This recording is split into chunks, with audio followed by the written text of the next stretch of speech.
guys, welcome back. Today we're tackling the big question: is 16 gigabytes of RAM still enough for modern gaming? I'll be running tests on a fresh install of Windows 11 powered by Ryzen 5 5600, a Asus Prime RX 9060 XT 16GB on a Gigabyte B550 Gaming X V2 motherboard.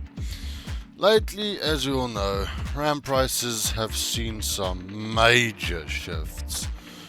While they recovered from previous supply chain issues, surging demand for memory in AI data centers have caused prices to climb again because manufacturers are prioritizing high profit, high bandwidth memory instead of commodity DRAM. So, to find out if 16 gigabytes of RAM is enough, I'll be testing titles like Red Dead Redemption 2, Metro Exodus Enhanced Edition, and Hitman World of Assassination, all set to their maximum quality presets with ray tracing enabled. So let's dive in.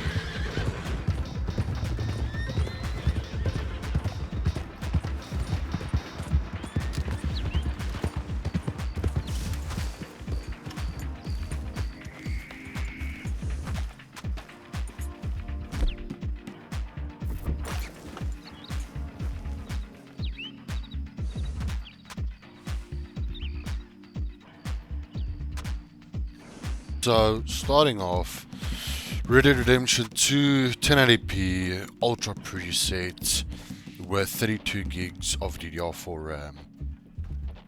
Kind of analyzing the footage and going through and looking at the averages and the minimums and the maximums. Funny enough, in Red Dead Redemption 2, the 16 gigabytes of RAM did better than the 32 gigs, but I think I know why. Because in my PC I have my RAM set up a bit odd, even, whatever you want to call it. So I'm running a single stick of 16 gigabytes DDR4 3200 CL22 RAM. Then I'm running 8 gigs of RAM at the same speed and latency. So I believe the reason the 16 gigs of DDR4 RAM did literally they did exactly the same FPS, it's only the 16 gigs had literally 1 FPS higher average, as you'll see at the end of these benchmarks of Red Dead Redemption 2. And I purely believe the only reason it got that 1 extra FPS is due to it being able to freely run in dual channel.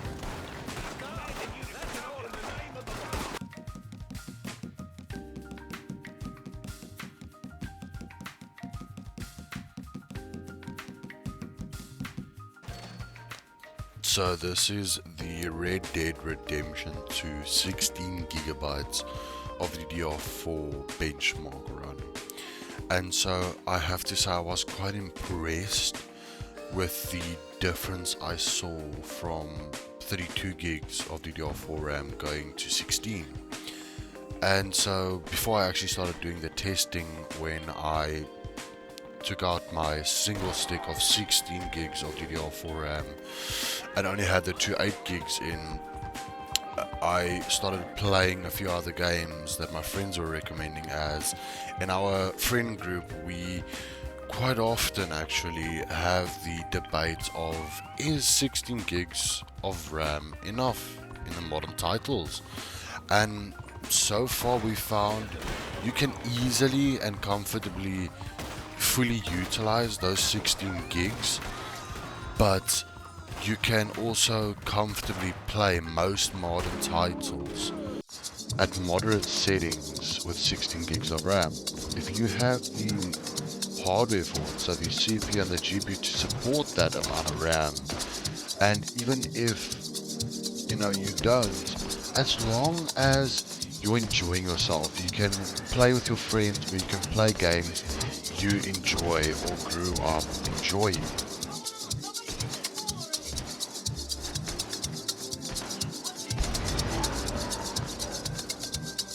So moving on to benchmark results for Red Dead Redemption 2. So the 32 gigs of DDR4 RAM did 0.6% better on the minimum FPS, 9 FPS better on the maximum FPS, and 0.6 worse on the average. The 16 gigs of DDR4 RAM did 0.6 FPS better on the average, did 9 FPS worse on the maximum, and 0.6 FPS worse on the minimum. And so moving on to Metro Exodus Enhanced Edition. Everything's set as high as possible with ray tracing on, and so let's hop into this benchmark.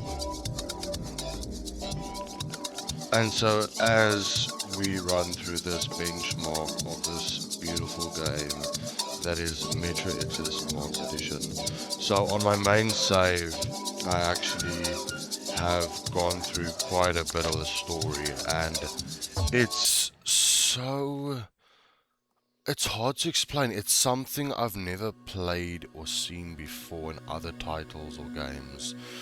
And the graphics, it might not look as good on the recordings, but once you genuinely kind of, get yourself comfy, get your headphones on, and just start, I guess, melting into the games, melting into the story, and paying attention to the finer details in this game, it really does get interesting. So yet again, in Metro Exodus Enhanced Edition, we saw a 1 FPS difference on the average, where the 16 gigs of DDR4 RAM actually did 1 FPS less.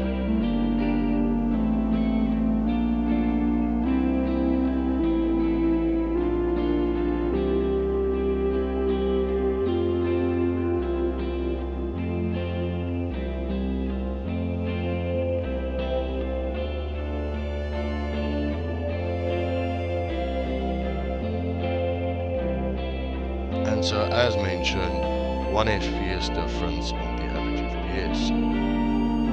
And so jumping straight into Hitman World of Assassination at the high to ultra preset with ray tracing on. So on the Dartmoor benchmark in Hitman World of Assassination, we actually saw the 16 gigs of RAM pull ahead. So the 16 gigs of RAM actually did 5 FPS better on the minimum, 1 FPS less on the maximum, and 1 FPS better on the average.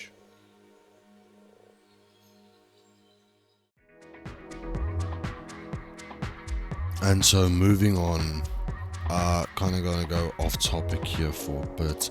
So I kind of just want to mention, for those that are curious and that are interested, I will be obviously posting more. I really am trying. It's just I need to really start scheduling and planning ahead with my videos, and trying to keep the footage and the editing as organized, optimized, and just as neat as possible, as I feel it really helps me, especially in the editing phase, because my first 2 videos I was kind of scrambling around trying to find footage and throw it together and kind of make sense of it, whereas now, thanks to the support of my friends, and I will give them a shout out right now, Dion and Thomas, I really do appreciate you guys and can't thank you enough. And so just gonna put some of the ideas I've had out there.